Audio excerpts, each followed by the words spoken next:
Radio صدائے حریت جموں کشمیر سے updates کے ساتھ حاضر ہیں۔ مقبوضہ کشمیر میں رونی پورہ اسلام آباد میں بھارتی شفاق فوج نے آج 3 نوجوانوں کو شہید کر دیا۔ دوسری طرف شوپیاں میں 2 نوجوانوں کو گرفتار بھی کیا گیا ہے۔ ادھر کشمیری عوام گزشتہ 10 ماہ سے تمام بنیادی انسانی حقوق کے بغیر زندگی گزارنے پر مجبور ہیں، جہاں کشمیر کی خصوصی حیثیت ختم کرنے کے بعد سے بھارت کی طرف سے مسلط کردہ فوجی لاک ڈاؤن کے دوران قتل و غارت، گرفتاریاں، نظر بندیاں اور بے حرمتی ایک معمول بن چکے ہیں۔ بھارت اور چین کے درمیان لداخ سیکٹر میں ایک بار پھر جھڑپ ہوئی ہے، جس میں مزید 2 بھارتی فوجی ہلاک ہو گئے ہیں۔ بھارت اور چین کے درمیان سرحدی تناؤ کے سبب مقبوضہ کشمیر میں قابض حکومت نے 2 ماہ کے لیے LPG گیس کا انتظام اور گاندربل میں لداخ شاہراہ پر واقع 1.5 درجن تعلیمی اداروں کو بھارتی فورسز کی رہائش کے لیے خالی کرنے کا حکم دے دیا ہے، جس کے بعد مقبوضہ علاقے میں تشویش کی لہر دوڑ گئی ہے۔ پاکستان نے 25,000 بھارتی شہریوں کو مقبوضہ کشمیر کے ڈومیسائل دینے کے بھارتی اقدام کو یکسر مسترد کر دیا ہے۔ ترجمان عائشہ فاروقی نے کہا ہے کہ یہ بھارتی اقدام بین الاقوامی قوانین کی صریحاً خلاف ورزی ہے۔ اقوام متحدہ فوری طور پر بھارتی غیر قانونی اقدام کا نوٹس لے۔ اسلامی تعاون تنظیم نے مقبوضہ کشمیر میں غیر ریاستی باشندوں کو ڈومیسائل جاری کرنے کی مذمت کرتے ہوئے کہا ہے کہ مقبوضہ کشمیر میں آبادی کے تناسب کو بدلنے کے نتائج کبھی بھی مثبت ثابت نہیں ہوں گے۔ ادھر ایمنسٹی انٹرنیشنل نے مقبوضہ کشمیر میں بھارتی فوج کے ہاتھوں کمسن لڑکے کی شہادت پر تشویش کا اظہار کرتے ہوئے کہا ہے کہ یہ واقعہ مقبوضہ علاقے میں انسانی بنیادی حقوق کی مخدوش صورتحال کا عکاس ہے۔ برطانیہ میں پاکستانی ہائی کمشنر نفیس زکریا نے کہا ہے کہ مودی حکومت مقبوضہ کشمیر میں جنگی جرائم کی مرتکب ہے۔ پاکستان کشمیریوں کی حمایت ہر حال میں اور ہر فورم پر جاری رکھے گا۔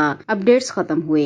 مقبوضہ جموں کشمیر کے عوام شدید خطرات سے دوچار ہیں۔ یہاں کا کوئی بھی شعبہ زندگی بھارتی بربریت اور نریندر مودی کی برہمنی ذہنیت کی وجہ سے شدید پریشان ہے۔ 5 اگست 2019 کو دفعہ 370 کی منسوخی اور 35A کو بلڈوز کر کے بھارت نے مقبوضہ جموں کشمیر میں خطرے کی گھنٹی بجائی اور اس کے ساتھ ہی یہاں کے عوام کے بنیادی انسانی حقوق کے ساتھ کھلواڑ شروع ہوا۔ کشمیری گزشتہ 10 ماہ سے شدید ترین لاک ڈاؤن سے گزر رہے ہیں۔